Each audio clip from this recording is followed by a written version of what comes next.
में 100 number call और सारी चीजें दे चुके हैं। और ये जब इसके पास सुरक्षा है तो ये सुरक्षा होने के बाद में मेरे घर ऑफिस में अकेला क्यों आता है, आप देख सकते हैं। और उसके बाद में हमने पूरे आला अधिकारियों को सारी चीजें दी। सीटों पर आप अपने कैंडिडेट पार्टी के हिंद दमन पार्टी को उतारेंगे सर? अभी इस बात में हमारे क्या नाम है एक बैठक होने जा रही है, उसको लेकर के हम बड़ी मात्रा में बिहार चुनाव में इलेक्शन में अपने कैंडिडेट उतारने जा रहे हैं। और काफी लोग हमारे पास लिस्ट भी आ गई है, हम बिहार के चुनाव में व्यस्त हैं।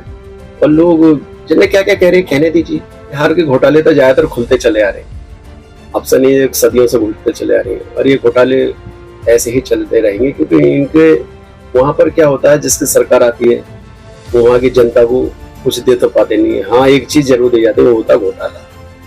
जब आप बिहार क्या नाम आप इलाहाबाद जाएंगे अपने फरियाद लेकर लखनऊ जाएंगे तो वहां पर लोग जाते जाते भूल जाते हैं हम किस काम के लिए आए थे, है ना।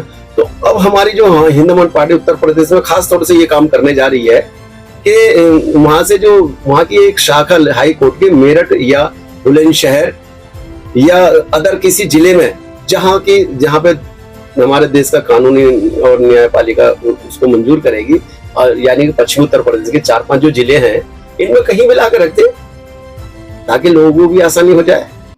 इसमें देश में जो माहौल चल रहा है, राजनीतिक उठापटक जो चल रही है पटना से लेकर दिल्ली तक, और संसद का सत्र भी चल रहा है। अभी आज कैग की रिपोर्ट आई है कि नीतीश कुमार ने, बिहार के मुख्यमंत्री, 70,000 करोड़ रुपए का स्कैंडल है, क्या कहेंगे? जय हिंद। देखिए, पहला सवाल तो है उठक पटक। अब जब देश के अंदर राजनीति में उठक पटक हो तो समझ लो हमारी राजनीति देश के अंदर ऐसी हो रही है कि दो बेरोजगार कारोबार देश में नहीं होता है तो जब भी राजनीति में उठक पटक होती है। और ये घोटाले कोई नया तो खुला नहीं है, मौजूदा सरकार एक ताकतवर है, उसमें घोटाला खुल गया। दूसरी सरकार जब ताकत में आएगी तो इनके भी खुलेंगे। ये तो घोटालों का, अगर हमारे देश के अंदर घोटाले बंद हो जाएं तो देश हमारी सोने की चिड़िया फिर से हो जाए। सर, जो नीतीश कुमार हैं वो एनडीए गठबंधन के साथ हैं आज, उन्हीं के साथ होते हुए, उन्हीं की सपोर्ट से होते हुए ये आज कैग की रिपोर्ट आई है। आपको क्या लगता है कि सरकार इस पर कार्रवाई करेगी, ईडी भेजेगी? देखिएगा, केंद्र सरकार और राज्य सरकारों में जो गठबंधन में है या समर्थन में है तो वो कैसे एक दूसरे को करेंगे? उनका तो मकसद है ही नहीं। उनका तो मकसद ये कि देश की जनता का क्या नाम है ध्यान भटकाना और घोटाले को उजागर कर देना। अगर घोटाले को उजागर किसने किया है तो उस पर सख्त कार्रवाई होनी चाहिए, लेकिन ऐसा मुझे नहीं लगता कि होगी। चिराग पासवान ने भी नीतीश कुमार की सरकार पर हमला किया है। सुशासन बाबू के नाम से जो प्रसिद्ध थे उन पर पहली बार एलिगेशन लगा है और इसकी रिपोर्ट आई है।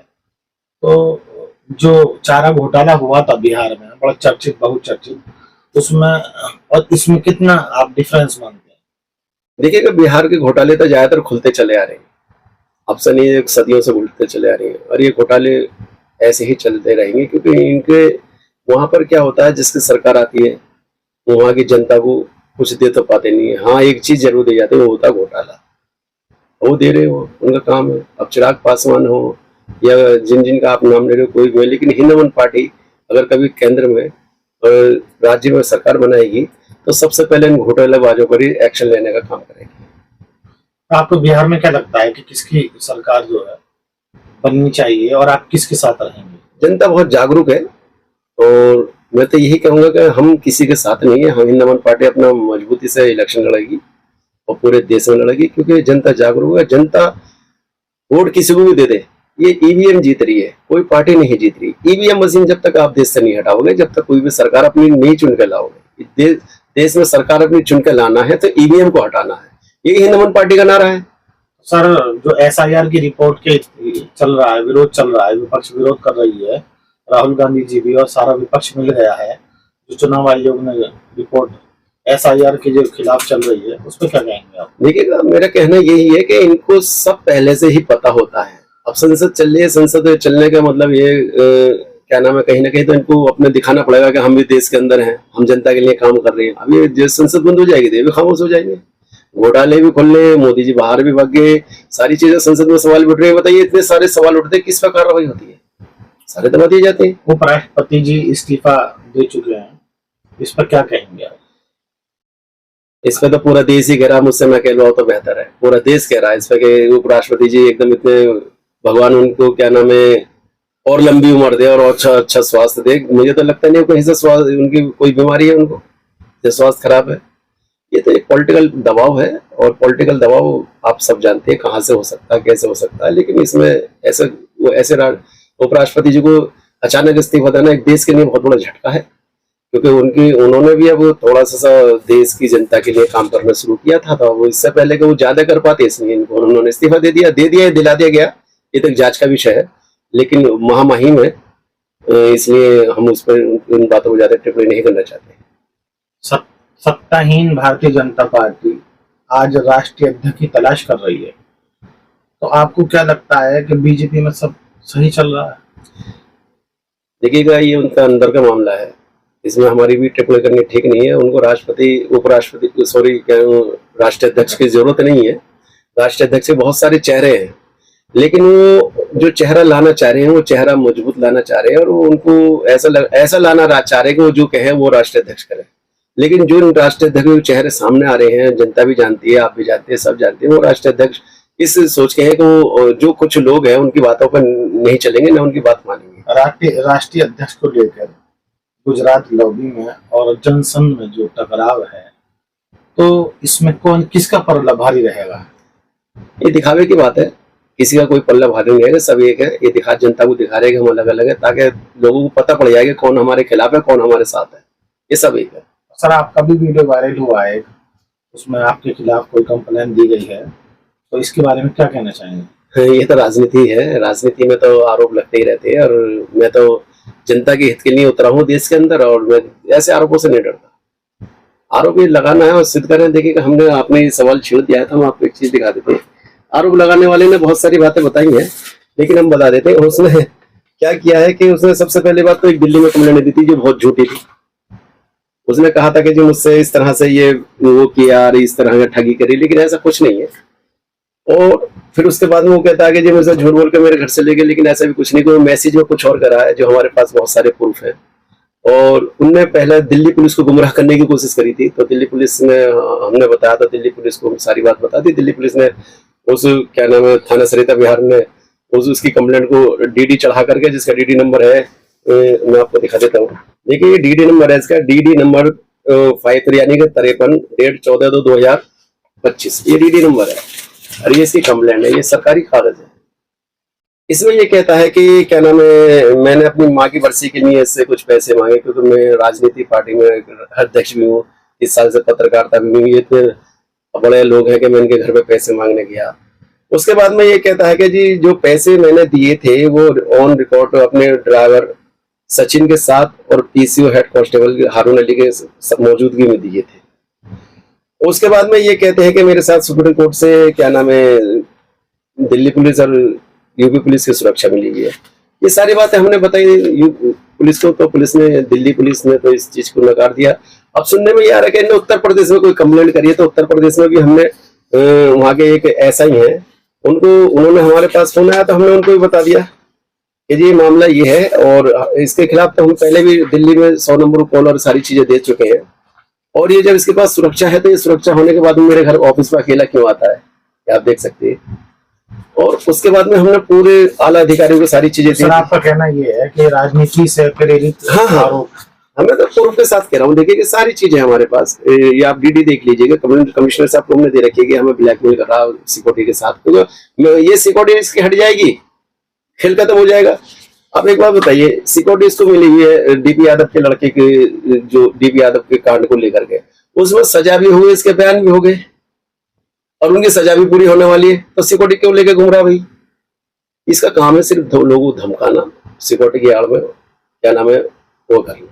इसलिए इन चीजों पर हम ज्यादा वो नहीं करते। हमें देश की सेवा करनी है, हम देश के लिए कानून की सेवा करनी है, कानून के हमारे उस पर चल रहा मार्गदर्शन पे, तो ऐसी तो चीजें हमारे सामने आती रहेंगी, क्योंकि हम देश के अंदर बहुत बड़ी ईमानदारी के साथ काम करने जा रहे हैं और कर रहे हैं।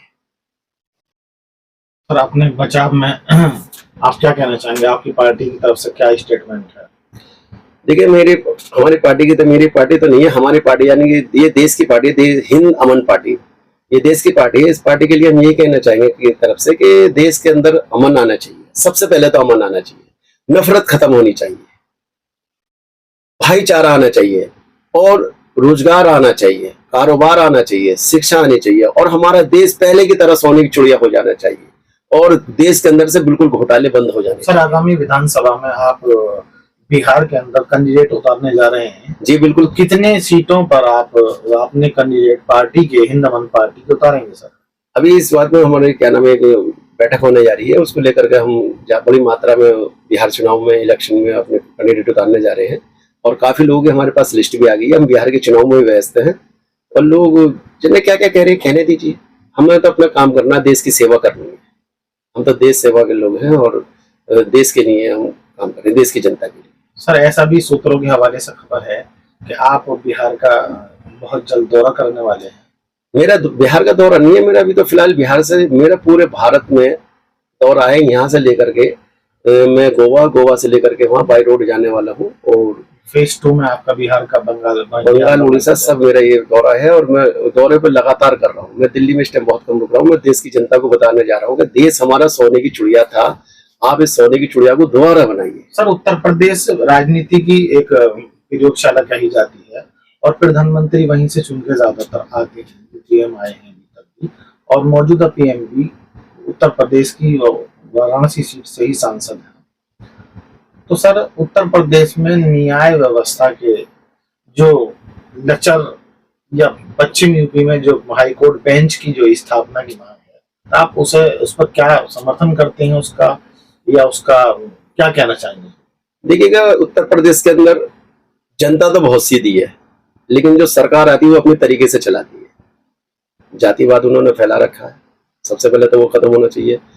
और दूसरी बात ये कि जो आप ये कह रहे हैं उत्तर प्रदेश की जनता किस चीज से जूझ रही है, वो उस चीज से जूझ रही है कि आपने, उत्तर प्रदेश बहुत बड़ा प्रदेश है।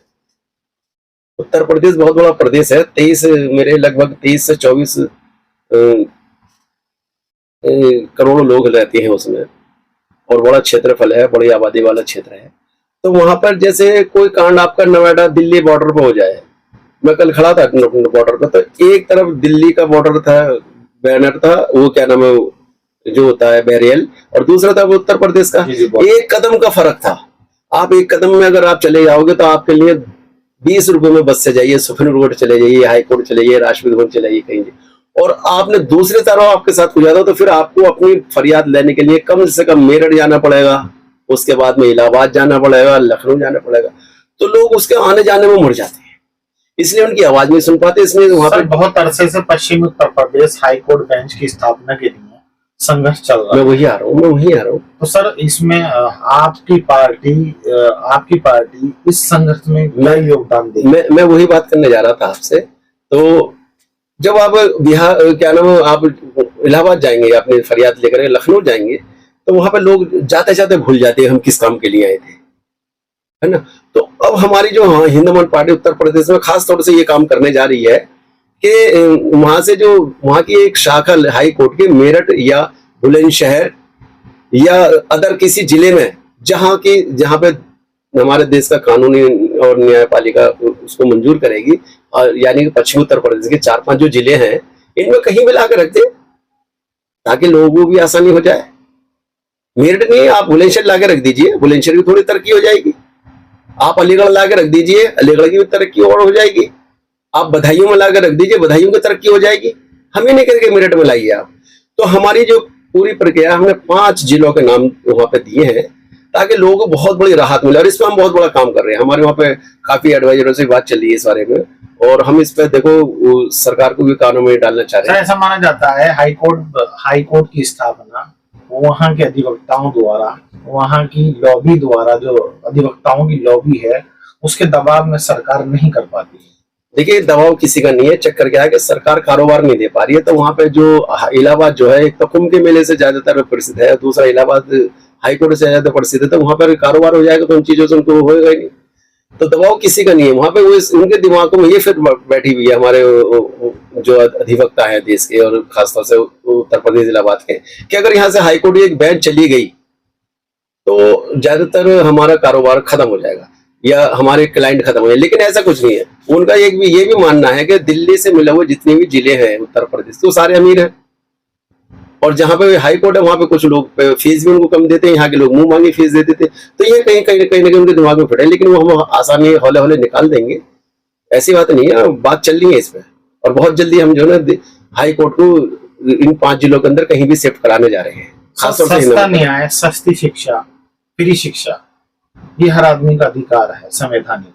तो सर, पश्चिम का आदमी जब किसी न्यायिक मामले में फंसता है और वो 800, 600, 700, 800, 900 किलोमीटर सफर करके जब इलाहाबाद हाईकोर्ट में अपनी पीड़ित चीज लेके जाता है, तो सर उसका कष्ट जो है, ये सरकारें या कानून मंत्रालय या सेंटर जो गवर्नमेंट है वो क्यों नहीं समझ पा रही है?